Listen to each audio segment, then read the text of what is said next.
At the Red Bull Ring for the penultimate round of 2024. Nestled in the heart of the Styrian Mountains, the action around this place is as unpredictable as the weather.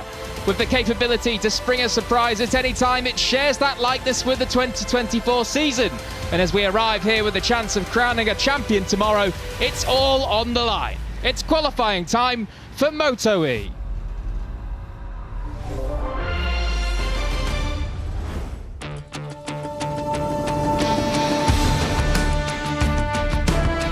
Hello and welcome to the Red Bull Ring in Spielberg here in Austria. And as you can see from the pictures in front of you, what a circuit we have for us this weekend as well. As you've already seen from the action today in Moto3, Moto2 and MotoGP, this place is a stunning circuit. And MotoE are about to head out there and enjoy it for qualifying, and what is a crucial qualifying session as well. As we say at the top of the programme, there is the chance that this weekend we crown a world champion. It is Hector Garza that has that opportunity, but it's extremely slim. And, well, between me and you, it's more likely that it will go to the finale for next time out in Misano. So it's Jack Gorst here with Neil Morrison alongside in the commentary box, and down in pit lane it is our ever faithful pit lane reporter Elliot York, who I'm sure is hoping that it doesn't open up the skies and deliver a downpour like it did to us in Germany 5 or so weeks ago. But here you see then on your screen, pre-qualifying classification, Q1 and Q2 coming up after this 10-minute Q1 session. And as you can see, the big name on that sheet there in Q1 is Nicholas Spinelli, the once championship leader in the 2024 series, not having a good day of it so far here in Austria. The Red Bull Ring not proving to be his most liked circuit on the calendar, that is for sure. But as he did last time in Germany, when he was in Q1, for the first time this season we might add, he went and planted it on the front row. So see if he can pull off the recovery job again, 2 races in succession. Neil, pleasure to have you back in the commentary box for MotoE. It's been a long old time since Germany. Excited for this one? Absolutely, Jack. Yeah, great to be back with MotoE on the agenda. We obviously had that week off at Silverstone a fortnight ago, but great to have the MotoE Championship coming towards its conclusion for 2024. It's been such a hectic, exciting, up and down year. You really do not know what lies around the corner. And yes, there is that chance of Hector Garza maybe sealing the championship here this weekend, but I think it would be very un-MotoE-like if that were to happen, because pretty much when you think the championship is going one way this year, it tends to then veer off into a wildly different direction by the end of the race weekend. So I'm fully expecting that to continue through this weekend, to be honest, Jack. Yeah, it seems that the story kind of changes hands about every 2 rounds or so, and for the last 2 rounds we've kind of had Hector Garza being resurgent. He's on a streak of 5 podiums in a row now, 3 victories in the last 4, so with 2 rounds to go, let's see who steps up and writes the next chapter. Yeah, absolutely. There's no doubt that Garza is in the best form of his career at the moment. He was in sensational form at the Sachsenring, a weekend when really every kind of condition was thrown up at this field. Every other category that we had there pretty much got away with some of the worst of the weather, but poor MotoE guys had to hold off and wait for an eternity for the second race on that Saturday afternoon. Then of course the race got underway in fully wet conditions with very limited wet weather running prior to the race, and Garza, you have to say, absolutely smashed it. Yeah, he really did smash it, of course, doubling up for that first ever double, as Neil says, in the MotoE class, and did an absolutely superb job. But before we crack on with this Q1 session, we know that Elliot's down in pit lane, and just looking out the commentary box window, it's looking a little dark out there. Certainly no sunshine peeking through. How is it, El? Yeah, afternoon, gents. Hello to everyone watching from home or wherever you are. Yeah, compared to earlier, these guys had practices in the sunshine, not quite the same conditions. It's very humid compared to this morning and this afternoon, as the riders just head out of pit lane now. Conditions on track I don't think will be too dissimilar to what they've had all weekend so far, but yeah, there are some menacing clouds. There's not much of a breeze down here in pit lane, but we are quite sheltered, so I can't really give you much of an indication of what the breeze is doing sort of around the track. The flags and the trees don't look like they're swaying side to side too much, so hopefully conditions stay as they are. There are some menacing black clouds. I don't want to say that it's not going to rain just to jinx it, because I also did bring waterproof down with me, so I'm not going to say it's not going to rain, but it doesn't look like it's going to downpour immediately, let's just say that, and let's hope it just holds off for qualifying so we're not sticking around for a couple of hours like we were at the Sachsenring. Yeah, thanks very much for that update, Elliot. Fingers crossed that the weather does hold off when we get two dry qualifying sessions here for the MotoE category. So much on the line, of course, and well, one name in particular in this session that could still just about count himself in the championship fight. That is Nicola Spinelli, the number 29, right at the back of your shot here, coming up towards turn 3.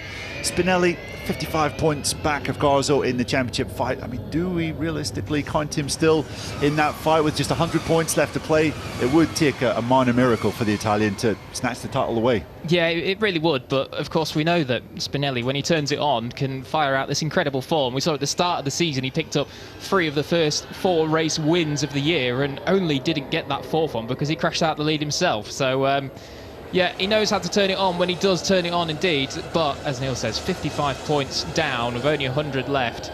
Yeah, that's a tall order by anyone's business. So Spinelli, you'd say more or less out of it, but I mean, it's MotoE. As we keep telling you, everything goes wrong whenever we try to think of what a possible scenario and route is to the 2024 title. Yeah, and everything goes wrong. I can speak from experience in this. When you try and predict the weather in this part of the world, just don't do it. Let whatever happen whatever is going to happen. I think that is the best means of attack. Looks good for the time being anyway, as the field come round to attack for their first qualifying lap in Q1. Matteo Ferrari leading the way. Ferrari has been somewhat subdued in the MotoE Championship this year. That is a rider that has some real renown in this class. Of course, the first ever MotoE World Cup winner back in 2019. And recovered some decent form back at the Sachsenring, so a little surprising to see Ferrari down in Q1 in this session. Yeah, of course, Matteo picked up a 4th and a 6th last time out in Germany, and that 4th was indeed his best finish of the season, and indeed the 6th was pretty decent for how his scores have been going as well. But again, it's a 4th and a 6th for a rider that has won a race in every single season he's competed in the MotoE World Championship. So it's not exactly what we expect from the number 11, but we know some of the changes with the tyres, some of the changes with the electronics on the Ducati. They've upset some riders more than others, and unfortunately Matteo is just one of those ones that has been upset the most, let's say. Yeah, absolutely. Ferrari does have a decent record here in Austria, though. He was on the podium here in race 2 1 year ago. So we can call upon some recent good experience here at this Austrian venue to try and end off this troubled season in a positive way. Of course, next time out will be in Misano, which is very much Ferrari territory. Been a happy hunting ground for him in years gone by. And building up to that home race, it would be great if he could continue that top 6 run that he's been on recently. It would indeed. So then, first flying lap's about to come flying in with Mikel Pons leading them over the line. Incidentally, his last podium was here back in 2021 at a 38.9. That's not too bad of a lap time either. The quickest this morning was a 38.1, but only about half the field were into the 38. So half decent that from Mikel. We'll see if that one does hang on at the top of the board. And Maria Herrera, that's a stunning lap time from her to go into 2nd place. Great stuff for now. Of course, Maria doing wonders once again in the World WCR Championship over in the World Superbike paddock, leading that championship expertly too. So then, let's see what can happen throughout the rest of this session. I think one rider that will be obviously looking to be a favourite to come through is Nicola Spinelli, as we do say. But there's other riders in here as well, like Mantovani. We know that he can find a fast lap at any time. So it's a little bit of a free-for-all for that 2nd spot through into Q2. Yep, exactly. And Ferrari, well, first of all, he needs to do the business as well. You can see that he's only predicted 5th fastest through the split there.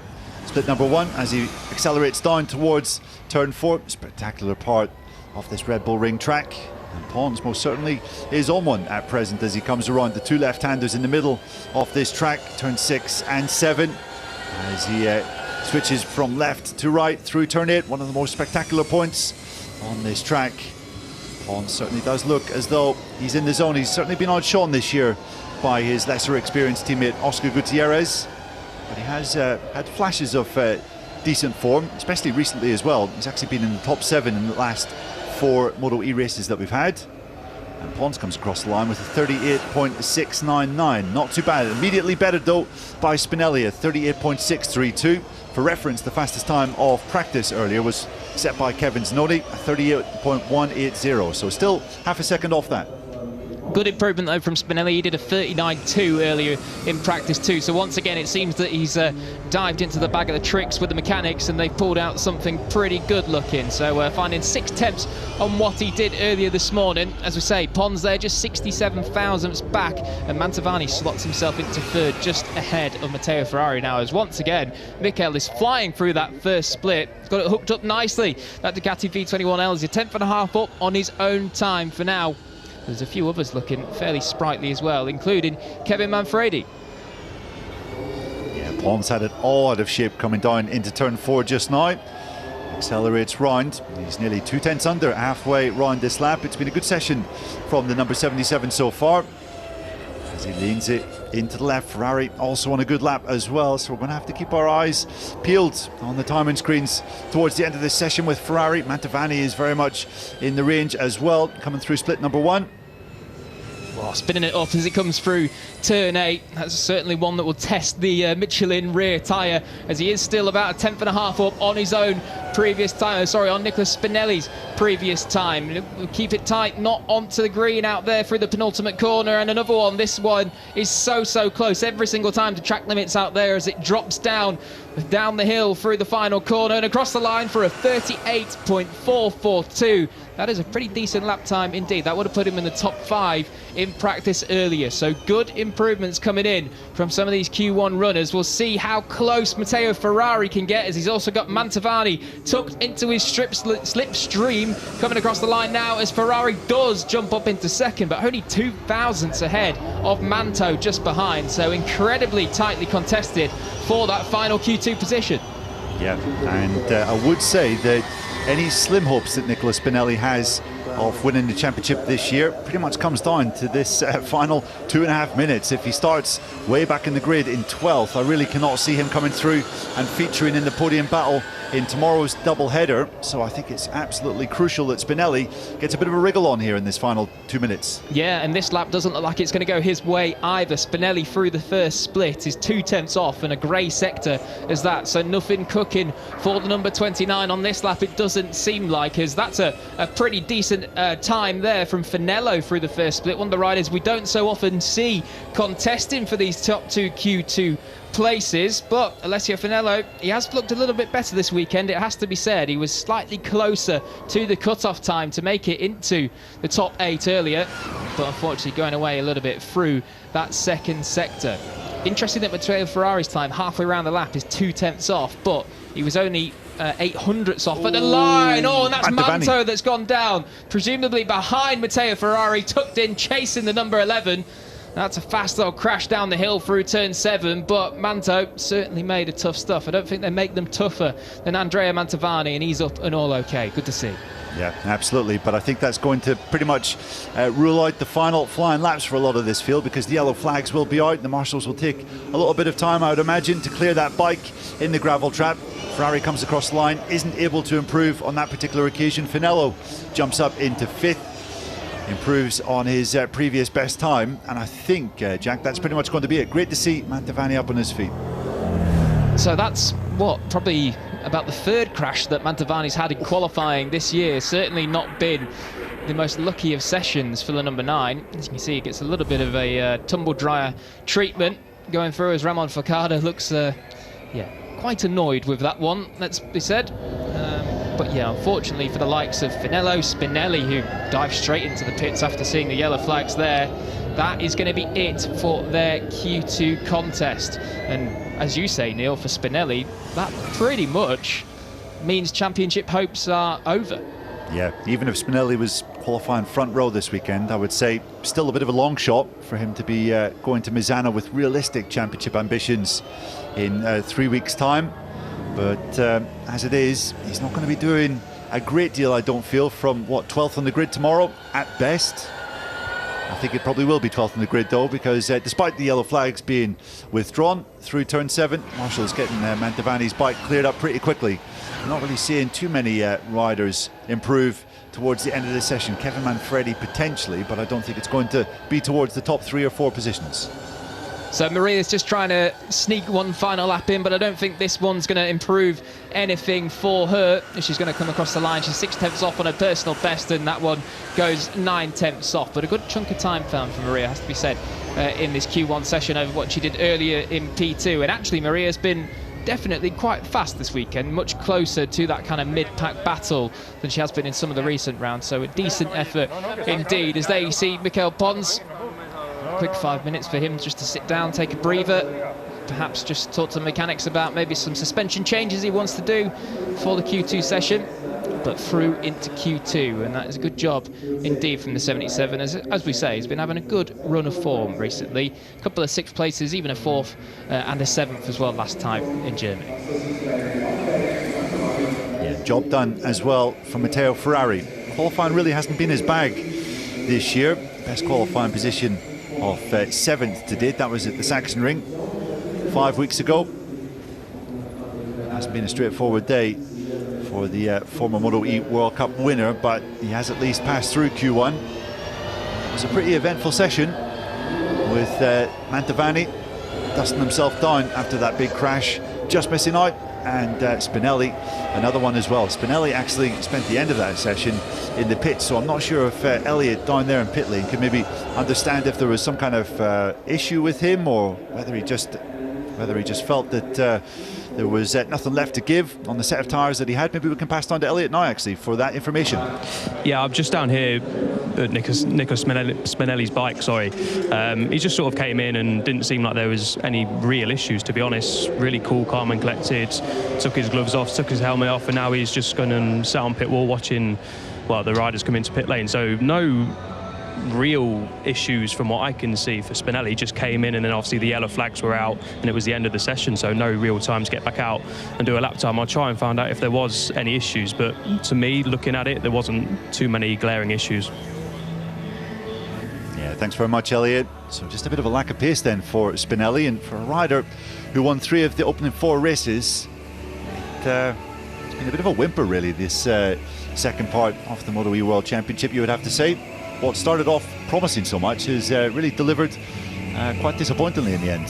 Yeah, answers on a postcard for what has happened to Nicola Spinelli in the 2024 season. And to be honest as well, this is a bit of a surprising one, because he's been in Q2 every time, and he's only had a worse qualifying position as 7th, so we're not really too sure what's the matter with Spinelli this weekend. And as we know, he's not the most emotive of characters at the best of times, so you're not going to get anything by reading his body language, but we'll have to go down and ask him after this exactly what's going on with the number 29, because looking a little bit blue and out of character indeed. But not out of character is Mikel Pons, as he makes it through the Q2 for only the 2nd time this season to keep his good recent run of form alive and kicking. Matteo Ferrari snags that last Q2 spot as well by just 2 thousandths from the luckless Mantovani, who went skittling down the road at turn 7. There you can see Spinelli, he'll line up in 12th position. So not a great amount of work to do, you have to say, from the 4th row, but still not exactly ideal for him. Maria Herrera there, she took 6th place in that session, took half a second off of her time from earlier, and so too Chaz Davies, took about 1.1 off what he did before in practice too. And of course Chaz never been here either, so yeah, completely new to him it was this morning. So then Q1 done for the MotoE class for the penultimate time in 2024, and it is indeed Pons and Ferrari through. They'll join the 8 others in Q2 as we go and decide who will be taking pole position for tomorrow's 2 races.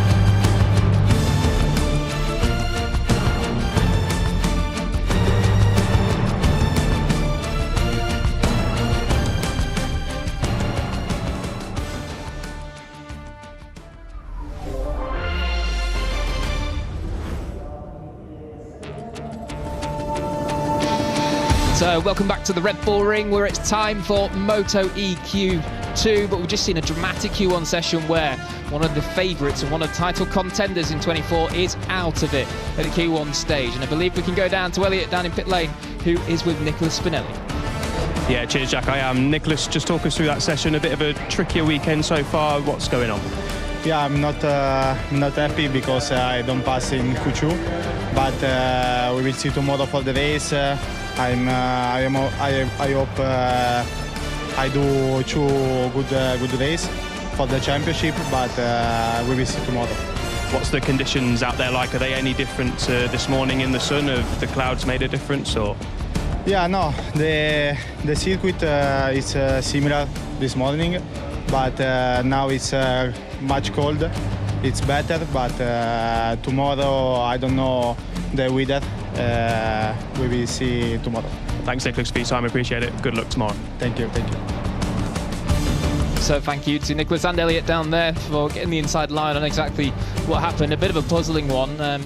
We certainly were puzzled, and it seems that Nicholas is as well, after what we thought was he rekindled some form last time out with that brilliant double podium, one in the wet and one in the dry. And we thought, well, here we go. Maybe Nicholas Spinelli will be a race win contender again in the 24 season, but not proven that way. And as you rightly say, Neil, I think that really is championship hopes pretty much dead and buried. Yeah, absolutely, because as you could just see there, the rest of the championship contenders, the likes of Hector Garzo, Mattia Casadei, Oscar Gutierrez, Kevin Zanoni and Alessandro Zacconi all feature in this Q2 session. Therefore, will be ahead of Spinelli on the grid for tomorrow's double header. So we have a very exciting session coming up. Great to hear that pretty much all of the chief title contenders are present and are ready to do battle, with this rider looking potentially like the rider most likely to score pole position. Kevin Zanoni has had a bit of a nightmare in qualifying in the last couple of races. Certainly at the Sachsenring, it was an unmitigated disaster what happened to him on Friday when he crashed out, injured his knee, and then was really in reduced capacity for what he could do in Saturday's races. But he has been superb so far today, breaking the absolute lap record for the MotoE class in practice 2 earlier today. 138.180 is the reference for this session. Yeah, and just a touch more info on those injuries he sustained at the Sachsenring. It was actually a lot more than what he first thought and what we were first told. After the weekend, he went and had a full checkup and discovered that he actually broke one of the bones in the wrist and tore a ligament in the knee. So it was more than just kind of badly bruised as we were put to it on Saturday. So yeah, not good for Zanoni, that. Yeah, makes his 8th and 15th places at the Sachsenring all the more admirable when you learn of just the injuries that he was trying to overcome a day after sustaining those injuries. Jordi Torres has been in decent form as well. He was fastest first thing this morning when we went out for P1, 4th quickest in P2 around lunchtime.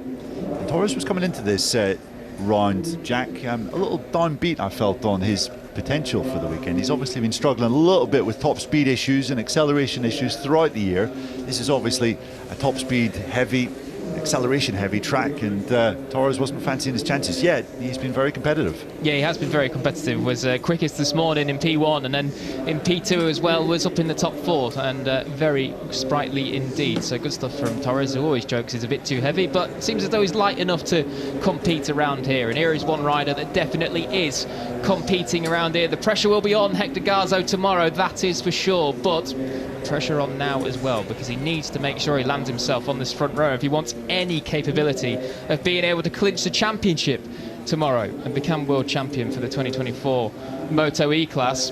I mean, it's a real slim probability, isn't it, Neil? But, you know, anything that can happen in this class. If the rain turns on tomorrow, which it looks like it might be looking like it could do in the forecast, yeah, there could be some chaos. Yeah, he'll certainly need a few things to go his way if he wants to wrap up the title tomorrow.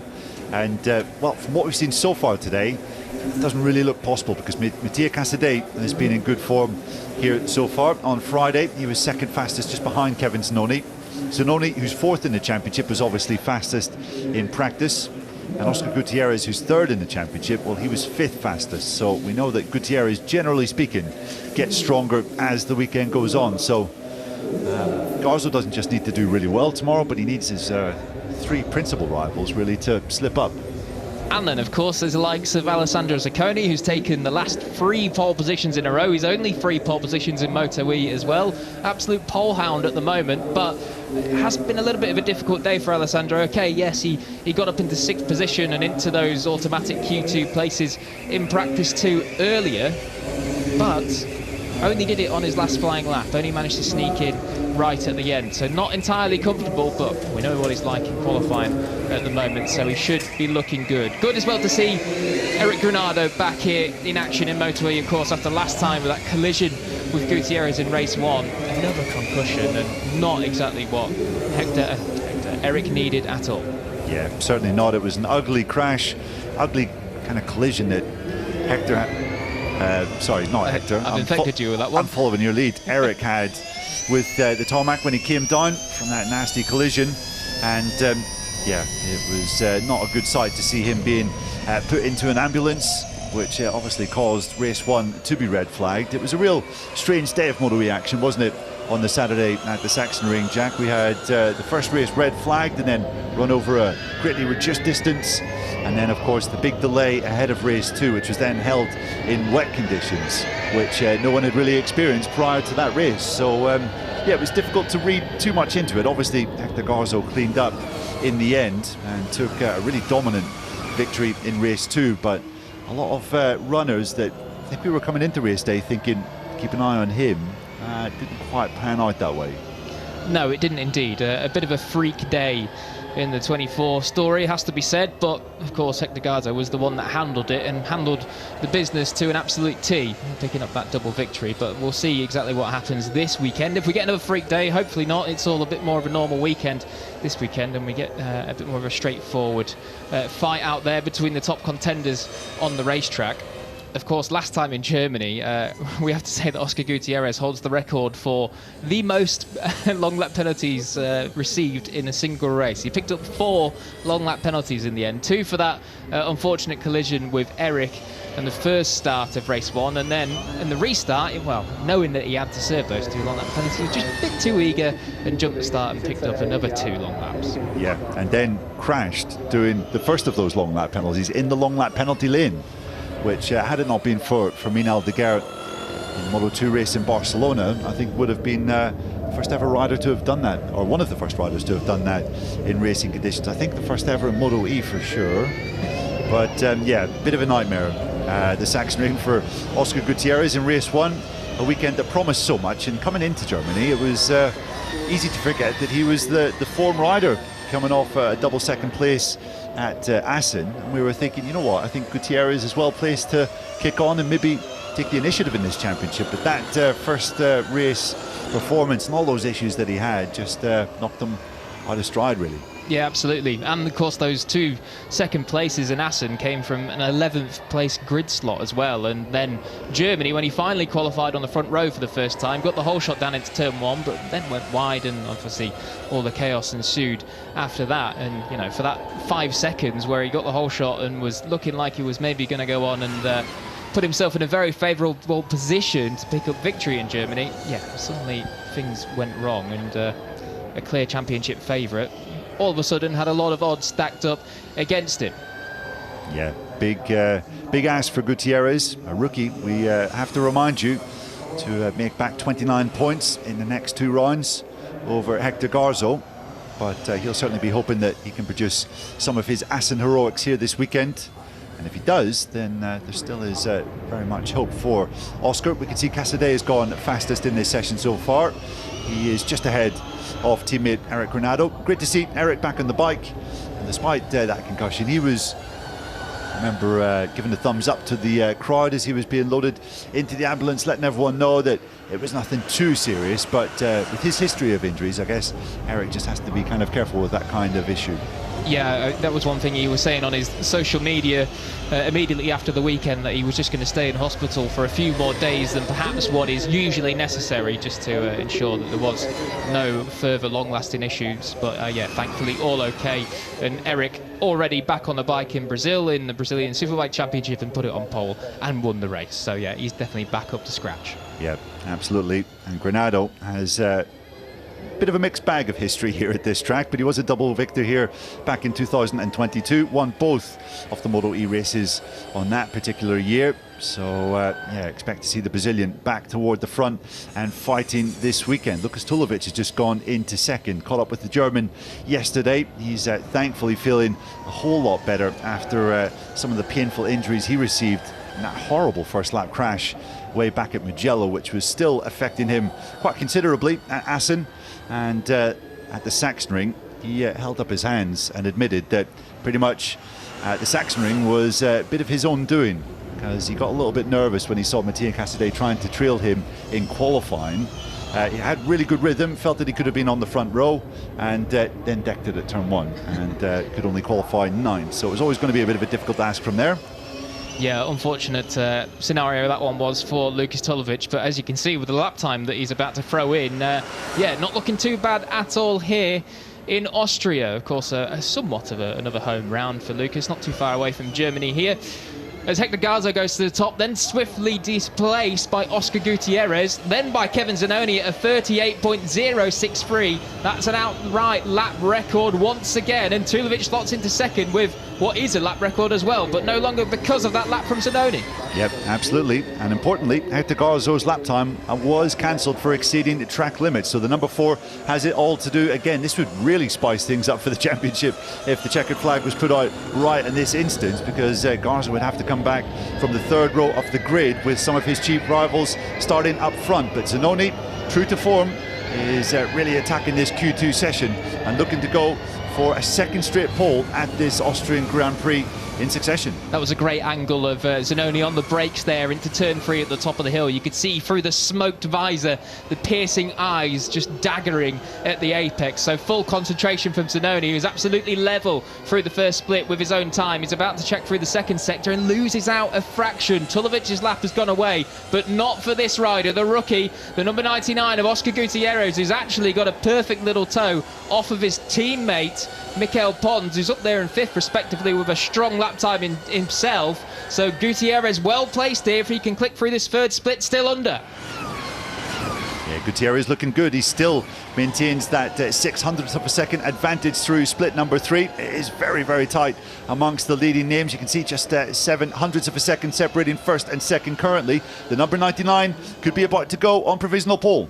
Yeah, here we go then, Oscar Gutierrez across the line for what is provisional pole. And there you can see Pons pulled out of it as well, maybe just giving him a little bit of a slipstream across the line. Perhaps some team tactics there at play, and certainly wise with a championship picture. Absolutely. Hector Garzo was nearly 4 seconds off the fastest time on that last lap, so he ducked out of that particular lap time, but he's put a lot of pressure on himself now in these final 2 minutes. So 2 more attempts for Hector Garzo to resurrect this Q2 session, but certainly no resurrection needed for Gutierrez at the top of the time, as Neil's just pointed out to me that Hector Garzo is up through the 1st split. I'm sure it will pop up on our screens momentarily, but he's about a 10th up through the 1st checkpoint. But for Gutierrez, if he can hold on to this would be his 1st pole position in the MotoE World Championship.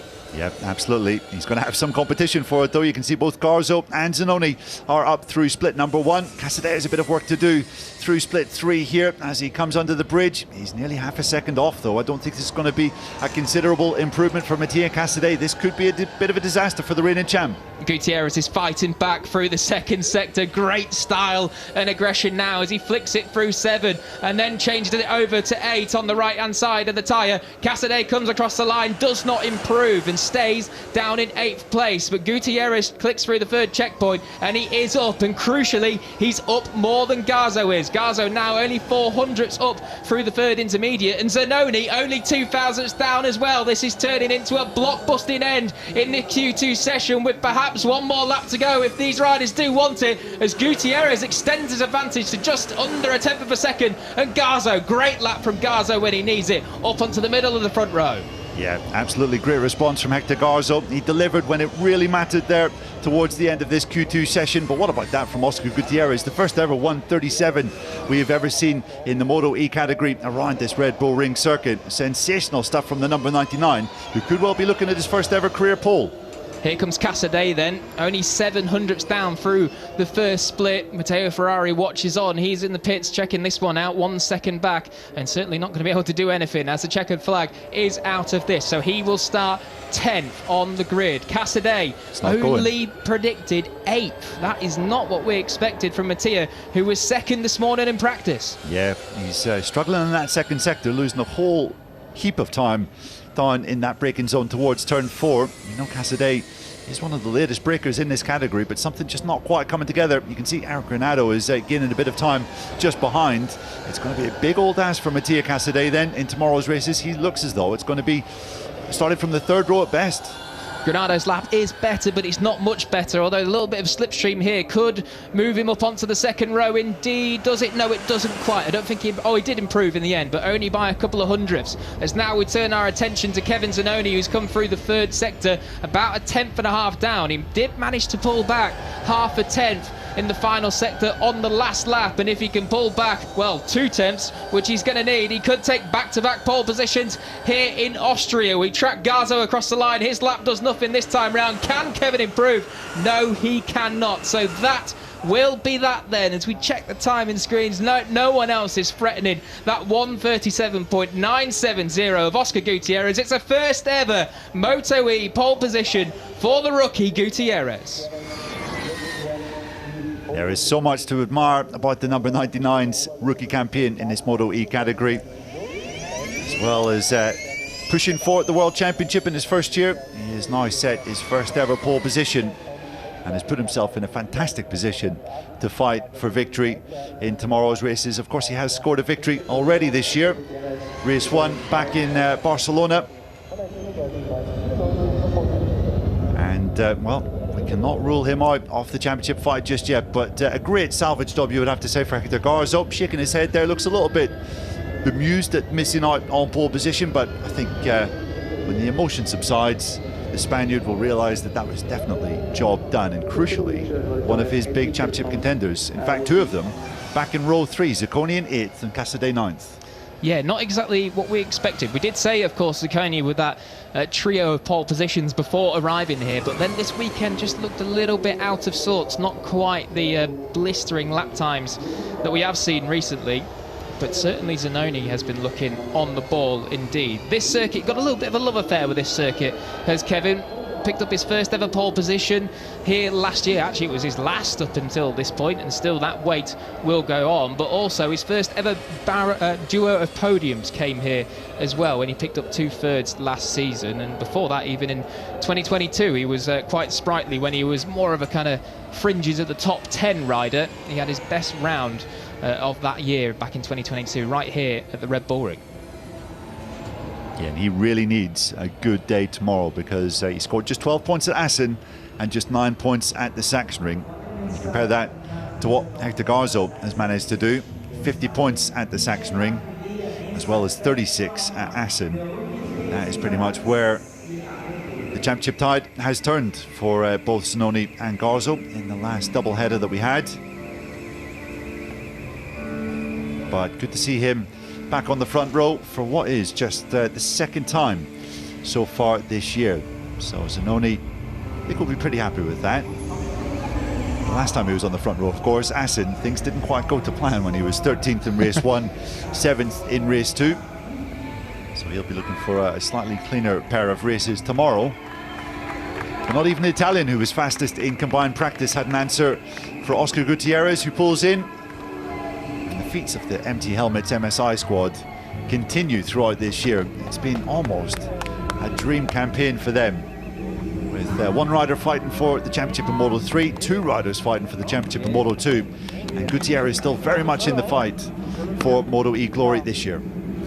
Yeah, as you say, big weekend for them. Certainly a great year going in for that team. And of course, one of their riders graduating to MotoGP next year in the form of Ayagura, going up to the Trackhouse Aprilia squad. So yeah, a very happy weekend all round. And of course, Ivan Ortola moving up with them to Moto 2 from Moto 3. There's Hector Garzo, ever the perfectionist is Hector. Definitely not looking exactly happy, but I'm sure his team will be saying to him, look, you put yourself under pressure and you still delivered, so good job. Yeah, there was definitely some pressure applied there, wasn't there, after his early lap time was ticked off for exceeding track limits, and he was down in 9th. But when he had to, he managed to deliver. You have to say that's what champions managed to do in those high pressure moments. Garzo did not crack. So it's set up pretty deliciously, you would have to say, for tomorrow's races, Jack. We've got 3 of the top 4 in the championship starting on the front row of the grid. Yeah, going to be a very interesting one. And of course, we have to say a shout out as well to Tulovic, who'll be starting from the head of that second row, and Jordi Torres, you know, obviously out of championship contention, launching from 5th, and to be honest, looking like he's got the most pace that he's had all year here this weekend. Definitely he'll be wanting to pick up some top line results regardless of the riders around him.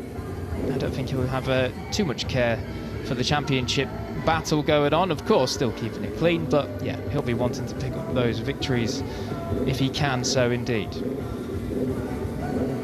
Well, it was a dramatic day for Kevin Zanoni. He was fastest in combined practice, 3rd in qualifying, his second front row start of 2024, and he's down in Parc Fermé with Elliott. Yeah, he is, Kevin. Great job. Front row in qualifying, job done for the races. How are you feeling? Yes, thank you. I feel good. Just from the beginning of the day, I feel good. This is a track that I like. I hope in the pole position, sincerely, but it's okay. P3 for tomorrow, first row, and we do all. Good luck tomorrow. Thank you. Great stuff then from Kevin Zanoni. And you can be sure that he will deliver on that promise to give absolutely all in tomorrow's 2 races, just like we've had at every MotoE round so far this year. We have 1 race at lunchtime, 12:15 I think kickoff is, and then another after the MotoGP sprint, just after 4:10. Jack reliably informs me. Thanks very much to my co-commentator for that. You're welcome, Neil. So here is Hector Garzo, then the championship leader, 25 points that lead is, and on the front row for tomorrow. He'll be looking to try and clinch it, but it's going to be hard. He's down there with Elliott. Hector, how are you feeling? Front row start, happy with that? Yeah, thank you very much, guys. I'm feeling quite good. Last year for me here was a little bit difficult, but I think this year we have a little bit more. So we need to keep it. We need to fight it. We are in a good position. So just keep the rhythm, keep the work, keep the focus, and let's see what's happening. Good luck tomorrow. Thank you. Good job to Hector then. Yeah, certainly put himself under pressure in that Q2 session and delivered when he needed to. Really strong lap there to go on the middle of the front row. And as we were saying in the Inside the E-Paddock show on Thursday, when we had Hector there to chat to him, he didn't have the best qualifying here last year, but he was really strong late in the race and closed in on the top trio. Didn't quite make it to the podium here last year, but was fast, was certainly fast indeed, and definitely a better rider this year than he is last year. And one rider that is better than he was last year is certainly Oscar Gutierrez. His first ever pole position in the MotoE World Championship. He's with Elliott. Oscar, your first ever pole in the MotoE World Championship. You must be super happy. How are you feeling this weekend? Well, of course I'm happy, you know. Before coming here, I knew this was a good circuit for me, for my riding style also. So this morning I felt quite strong, especially on the race pace. So was missing a little bit the time attack, but you know, on qualifying you always change the mentality and you go 200%. So yeah, good work. I'm happy, thanks to my team, because again we are doing, I think, a good job, and now focus on tomorrow. We hope the weather stays good, and we will enjoy. Good luck tomorrow. Thank you. So huge congratulations then to Oscar Gutierrez here as we see a replay of his fastest lap, sliding it, getting it wound up through turn 8. Certainly these MotoE bikes, they do like to slide once you apply the power, but managed to get it around to the first ever 1:37.970 lap time in the MotoE class. Oscar Gutierrez takes his first ever pole position. He'll line up ahead of Hector Garzo, the possible championship elect, as we go racing tomorrow. Kevin Zanoni third on the grid with Lucas Tulovic there in 4th. Great job from him, and also Torres in 5th. Matteo Ferrari will line up 10th after pitting early in the last couple of minutes of that Q2 session, with Spinelli down in 12th. Answers on a postcard for that. Maria Herrera takes her best qualifying position of the season in 14th. Great job from Maria. And completing the riders and runners is Chaz Davies and Armando Pontoni, with Chaz improving significantly, and so too Armando, on their first ever trips to the Red Bull Ring here in Austria. So then we've got all the elements of a fantastic recipe cooking up for the two races here at the penultimate round of the 2024 season. Can Oscar Gutierrez or any of the others mount a charge and stop Garzo from winning the championship tomorrow? Find out with us, myself, Neil and Elliot. We'll see you tomorrow.